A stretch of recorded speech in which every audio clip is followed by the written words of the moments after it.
or what level are we at? Already figured out what defined what you want to build, or is you still like trying to figure that part out?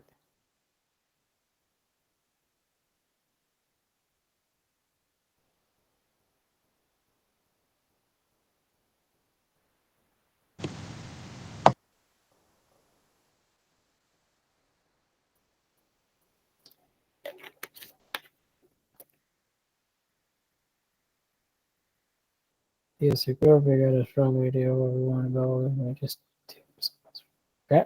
The rest of you are very quiet. Okay, I'm gonna assume that you are all listening in, but cool. So very high level.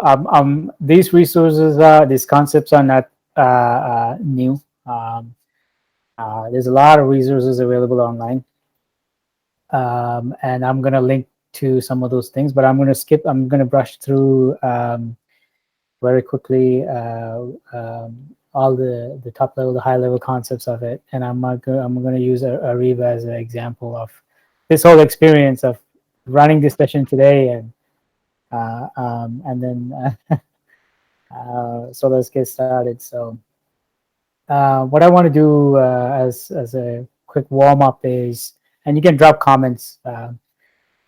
Let us know where you're gonna be. Oh, well, what do you like?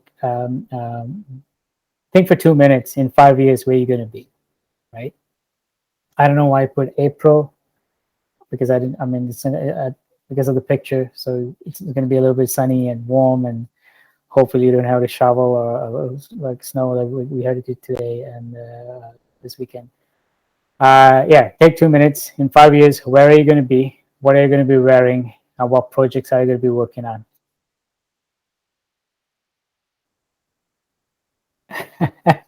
Corona would be alright. Okay. I hope I'm going to be in a beach in April, somewhere. Maybe like doing this whole digital nomad thing. Maybe this whole virus thing will change the way we actually work. And then yeah, so I'm Sri Lankan. So in Sri Lanka we celebrate the Sinhalese New Year in April. So that would be like a nice thing to do in 5 years. So anybody else running a DSC solution incubator in 20? I okay. If you're still in school at that point, Arif, I don't know what to say. Chilling in a beach, okay.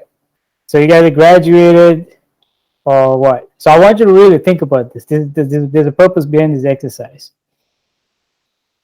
What am I wearing? Hopefully, my pajamas are nowadays. Okay, so within 10 minutes in Mac. Okay. Okay. All right. So let's get started. Everything I'm going to be talking about, you can find this on this resource, um, and there are other resources like the sprint book. I'm gonna attach later towards the end of the presentation. So okay. So design sprint kit. You can go to that link. There are some videos there. There's some resources there. You can use it if you want to. And so you don't need to necessarily take notes, and that's what I'm trying to say. Use it when you with your project. So what we're going to quickly cover today is, what is a Google Design Sprint? I think the presentation said Agile. Agile plays a part in it. I kind of like this because I like to move fast.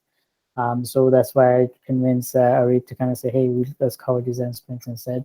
So I'm going to go through what a design sprint is, who should invite to a sprint, when should you run it, and why should you care, right? And how are you going to apply this into your day-to-day or real-life problems that you're going to be solving for DSC, maybe in the future, maybe in your startup. You never know, right? So, so what's a Google Design Sprint? So this is a framework. It uses 5 phases, and then it tries to answer the critical business questions through design, prototyping, testing, ideation, and interacting with the users who you're building this for. So anybody seen this before? Anybody seen something like this before? Okay, you can drop some comments so I get to see, because I know everybody's not everybody have their cameras on. So yeah, so this is a framework. Now I started design thinking about 10 years ago, and then the way I kind of learned when I was doing it was, what is, what if, what wows, and what works. So it's very similar to like understanding and figuring out what is, what's going on, and then you come up with like what if we did this, or what if we try this one, what if we do something different, and then you go, what wows is like what actually sticks, what people or the customer or the user or the problem you're trying to solve, what's that wow factor that you came up with. And then finally sometimes the wow is like, oh yeah, we want to go to Mars, great, but does it really work? What the process is like, can you take a bicycle there? No, not really, right? So then you need to get back to what actually works, which is similar to what validation that you have here. So we design sprints and broke it down to five sections. Back in the day when I was learning, it was that's kind of a concept that I ended up using. So, and then this is like the cookie cutter design thinking. So you can go D School, Stanford, AGU, and you can find this. So you empathize, and this is something like a lot of you kind of, we don't even think about it. It's like, for example, Arif decided to book this on a holiday, and I was like chilling, and then he called me like, "Yo, you," like an hour before, and I was like, "Oh, damn! Now I gotta move things around. I gotta get out of my PJs, comb my hair, which I didn't do a good job at." So, so yeah, empathy is a big thing, not in just design, not in just if you're doing product development. I think it's a good thing to have overall as a human. So keep that in mind. And again, you can find those resources there. So, and then you have other frameworks like agile development. And what this kind of figures out is, I would say, if you're skipping between two steps, let's say you figured out the whole 5 steps, 6 steps, either design thinking, design sprint framework, and now you're like tweaking, modifying, like learning as you go, maybe going down the rabbit hole once you figure out what that is, I would jump into agile. So I'm doing a project with one of the students here at my DSA. So for the first time, we were like talking to the manager, and then we brought in a customer in, and we were like, oh shit, like we didn't even think about any of this stuff, because she brought in a brand new set of it was a brand new set of eyes, sees the problem very differently, and like minor little details that we forgot to apply kind of popped up in that first conversation. So keep that in mind. This is not there's I wouldn't say one is get better than the other. Use these as tools, and there's going to be a place and time when you need to pull these out. So keep that in mind. Before I go any further, by the way, we are doing a design thinking series. We're going to do a talk first on Thursday night with Noble Ackerson and Bryce, and the session series is called Between the Brackets. I'll send the link to Arib, and he will share it with the rest of you. So these guys are like sprint masters. I'm like in between. I didn't want to bother going through the whole certification process. So yeah, so keep that in mind too. Okay, so divergent and convergent thinking. Now this is very important because again, you can read up more. What it means is there's going to be a time where you need to be very open-minded, and then there's going to be a time where you get like really focused and like figure out and be binary in one point, like think, okay, this is not what we want, this is what, and you got to make a decision. Now it's going to be tough doing it if you're with a group, but there are little exercises we can do to share and what that's going to look like. So keep that in mind too. So as you can see, so feasibility review while you're in the discovering process, and then when you're trying to define it, you narrow, that means you're trying to narrow it down. Is this really the problem that I want to solve, or am I even asking the right questions? Once you figure that out, then you can go into development. So we engineers sometimes have this bad habit of jumping into a solution quickly because you see the world the way you see it, and then that might hinder your final result because you didn't think things through a little bit. So I know this is all looking fancy and everything, but this is what reality looks like, right? So there's a lot of uncertainty, and there's so many patterns, insights, and then finally you get some clarity, then you focus. The goal is not to waste too much time at the beginning, and then like figure out what that is, and then iterate on top of it, right? So yeah, not every sprint is the same. because the people change, the problem change, sometimes the time frames change. So keep that in mind as well. So 5 day sprint, what it usually you break it down into. You first day, day one, you try to understand. So this is like very critical. You bring in all the key stakeholders. Then you go through the other exercises, but again, it doesn't happen that way. So sometimes you got to jam it into 3 days, maybe 2 days, maybe you're like half, maybe you're already into this a month or so. So again, the reason I'm showing this is even in Google, like this is reality, right? We plan things out, but sometimes it doesn't go according to plan. But try to stick to it as much as you can. Okay, otherwise you're always going to get stuck with scope creep. Okay, so 5 phase framework. So I'm going to go through individually. So when you try to understand the problem or understand what you're trying to do, is always there are like little tools like you can use. So mapping out what that project will look like, right? Mind mapping tools, sketching, quickly like putting things together, sticky notes help work out too, and then lightning talks. Now, key phrase is lightning talk. A lightning talk shouldn't be more than 5 minutes. So if you have a subject matter expert, if you have even a customer, you ask them to come and say, hey, in 5 minutes, can you tell me what the hell is going on, right?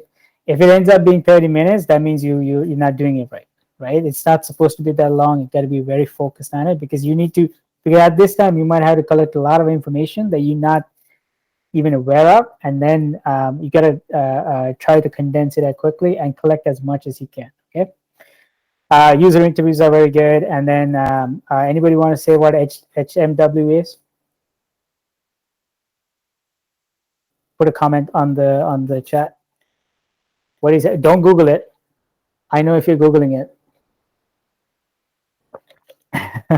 How might we? Yeah. So some of you already know these concepts, and yeah. So how might we do XYZ? How might we improve this by 10%? Or how might we reduce the traffic by, let's say, something, right? So like, and it's, if you think about it, it's very focused, but like it's the purpose is trying to focusing and trying to get you to understand what the problem is, right? So then journey maps. I unfortunately don't have okay, journey map exercise I can give you is um, think about the time you woke up. Like for example, where are you going to see yourself in 5 years? So that's a journey mapping exercise, right? So when Arif said he wants to be in school and running this, I'm like, okay, so that means in my head, so that means he's going to be getting a master's, a PhD, maybe he's going to be an associate prof, and then he's just going to be like running some program, or maybe he's going to be a teacher. So that's what a journey map is. So the best, easiest example is how do you like on sticky notes write every step that you do since the time you wake up till you get to work, and then compare notes. Now when you compare notes, you might be single, you might be living with your parents, but your friends might have a roommate. There might be a few steps that are different. Maybe your friends might have kids. There's going to be multiple steps that are different, right? So then what you need to do is find those common elements and figure out what it is. And if you're eliminating or improving one step, for example, hailing a taxi. It used to be you got to stand on the road, wave at something. Now you just press a button and stand and wait for it, and you know what's when it's there to pick you up, right? It eliminated a few of those steps, and boom, there's value there, right? So keep that in mind. And then also try to define what success looks like, right? Otherwise, you're going to be lost in on the weeds, right? So then, yeah, sprint questions, like very quick fire questions, like how how might we is a good way to kind of set that tone and figure out whether you are asking the right question or not. We all been taught to draw since we were kids. So you can't tell me that you're not an artist. You don't need to be an artist. You know how to draw a circle and a stick figure and a little items. So yeah, so compare problems, see what other similar problems that others are trying to solve. Boot up note taking, like very, doodling is like it helps you process the information that you're gathering. And then you can consume somebody else's ideas very quickly. And then there's this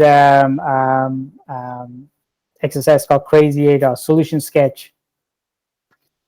It's when you take like an A4 paper, you fold it once, and then you fold it again, and it creates these 8 different pages, 8 different faces. Now you can like start mapping, drawing each step.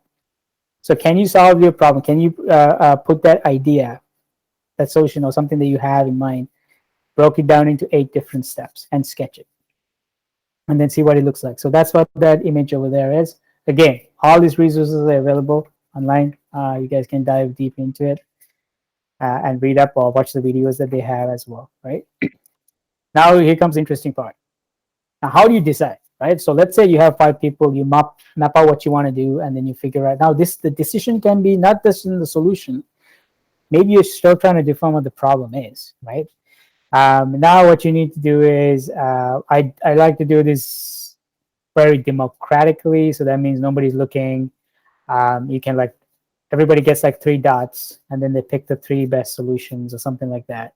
A heat map voting is hard to do. It's the same concept, right? And then you come up with like a decision matrix.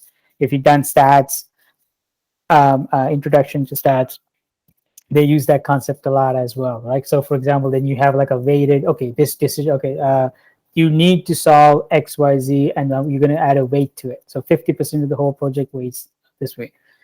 So yeah, so and there are other ways to make the decisions, but do it collectively. But then try to hold your biases out. That's why I said don't do it when somebody's looking. You don't want it to hinder your decision going forward, right? So okay, now you're going into prototyping. Okay, so prototyping is storyboarding. You might have to assign some tasks.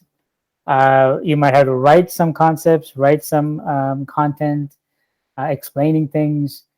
And then PowerPoint is a good tool. So there are so many tools available. So if you know Figma to Photoshop to Sketch to PowerPoint or Google Slides, you can do so much with it.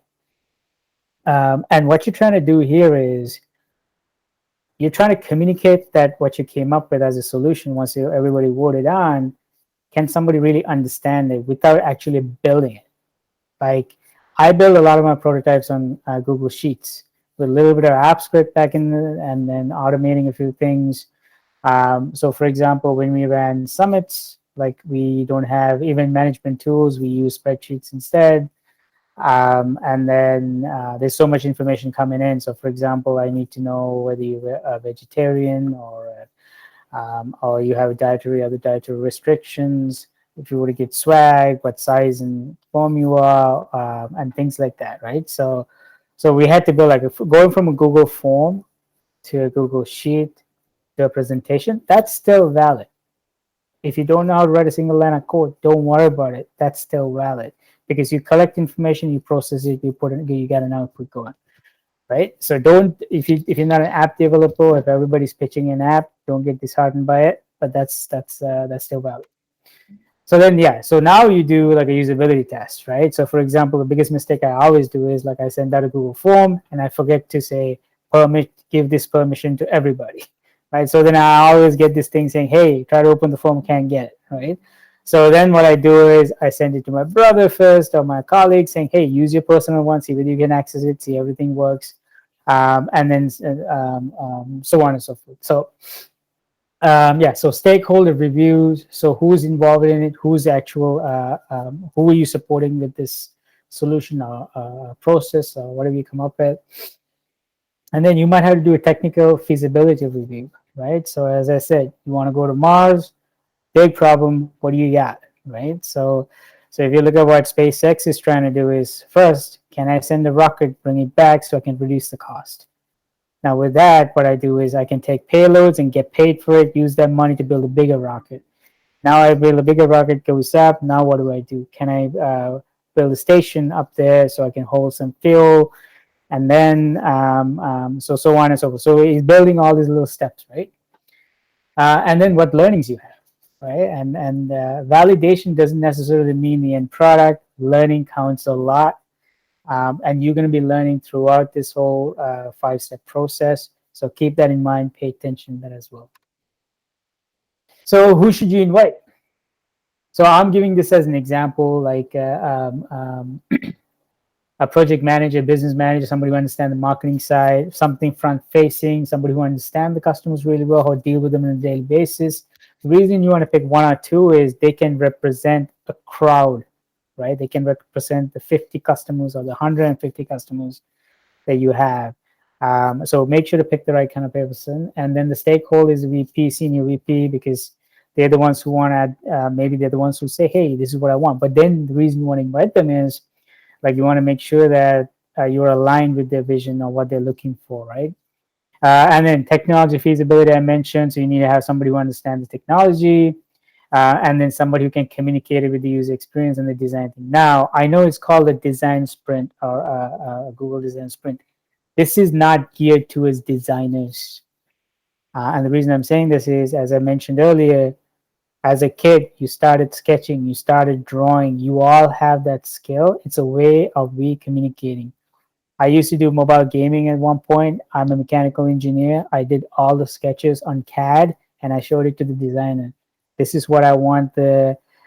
We built like this monster game where they fight with each other. So the whole module was done on CAD, but then it communicated to the because it was easier for me to communicate with that, quickly putting it together, than like drawing. And then the designer got the concept that was in my head, right? So keep that in mind.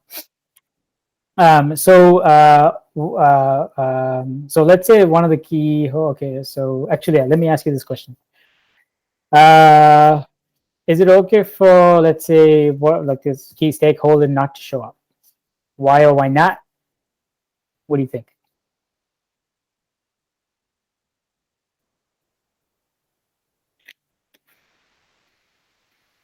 Should a stakeholder not show up? Do they have to type Madusha in the chat, or can Yeah, they? they can do either type, unmute, scream at me, and yeah, Don't worry, we won't scream Madusha. Is it okay if I give an answer though? Is that okay? yeah, yeah. I would be really worried if the stakeholder didn't show up. Is because you could get your project done, you could complete your sprint. It's excellent, everyone's happy, except, oops, doesn't align with the company values. Got to go back to the starting board. Wasted a month or however long the sprint lasts. Maybe it's like only a week, but Mhm. it leads to inefficiencies. I would have the stakeholder there at all times. So my feedback is always like the first like day, the definition part. I think is always good to have them, right? I mean, you can do this. It's like a top down versus bottom up thing where you can time it in a way like everybody from the customer side kind of collect all this information and then like do a pulse check with the higher ups versus them delivering it. So you can do it either way. Sometimes you get that challenge, right? Sometimes you can't get the stakeholder in, and so keep that in mind if you can. So for example, if you're building something for a customer, just make sure you get them involved from the beginning, and then don't go on a total different tangent. So yeah. Okay. So when is it good to run a sprint? Um, it's always good to do it in the beginning, right? That'll help you focus. That'll help you define, and then you get to share the vision that you have with everybody else. So you get together and say, okay, hey, we're gonna cure world hunger. This is what we're gonna do with this, right? Or like everybody agrees, okay. Because then you'll see like sometimes passion. I always say don't follow your passion. Just bring it along, because people just blindly follow the passion and then there's no logic sometimes. So and then having others to kind of validate that it always help, and make sure to share that vision with everybody who you're involved with. Sometimes you're lucky enough to find the right kind of people, sometimes it's not, so you'll try to iron out that in the beginning. So yeah, so if you can, and it'll help you get unstuck. And then yeah, so any bumps, any issues, the biggest issue I see is there's always going to be scope creep, where like your scope it expands towards the middle of it and towards the end of it, and then try to like narrow it down from the get-go, and that this exercise can definitely help you with it. And then it'll help you, inject some speed into your development process, right? Like once you got the lines drawn and you know what colors to color at each block, now you can go quickly build it, especially if you're a developer. And once the designers iron out and shows exactly what you need to do, you just need to focus on that and get it done, and it's faster to get a product out. Okay. So yeah, so a design thinking, its purpose is to inject new thinking into your approach, validate assumptions quickly, right?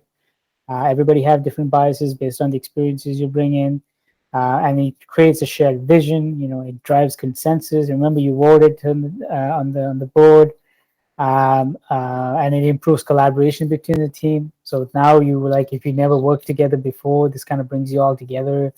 And then you know what their working styles are, and then they engage. Make sure to get them all engaged, because there's always going to be a few who is going to be quiet, don't want to say it. They might think it's a stupid question, and if you open it up and saying, you know what, this is not a stupid.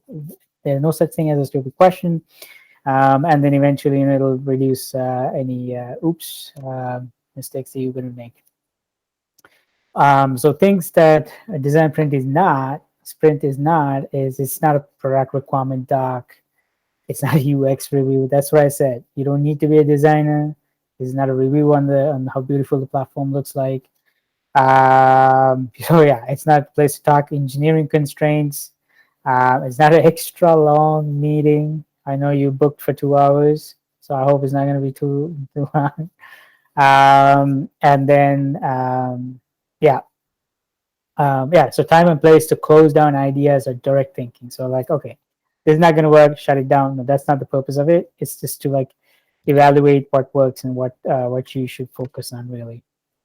I'm not going to get into these. These are some of the old examples. I think Firebase have updated so well. So I'll give you a challenge, for example. So at times we have to deal with like international teams. They are entering into, let's say, a big market. So Firebase was coming into the market at the time as a product. Now it's obviously evolved into like a platform as a service, which I love working with. And then they also have time constraints. I think at the time they had like 4 months to complete it. So I know what those expectations from the get-go. And then the other thing is, so back in sprint. So again, it's not just for software front end. The term design sprint can be misleading, So yeah, so don't worry about that. There's a lot backend that you need to build as a product, as a solution. So yeah, so this, I think this one Tesla for Android that took like, it was tailmade for like 3 years. Again, another international team, and then the prototype was working with the API, and it took like 3 or 4 days for them to get it up and running. And then yeah, now it all history, because the platform evolved into what it is today. Okay, so why should you care? If you want to go fast, go alone. If you want to go far, go together. So obviously you're working with a team, and this is you're going to be working with in the future as well.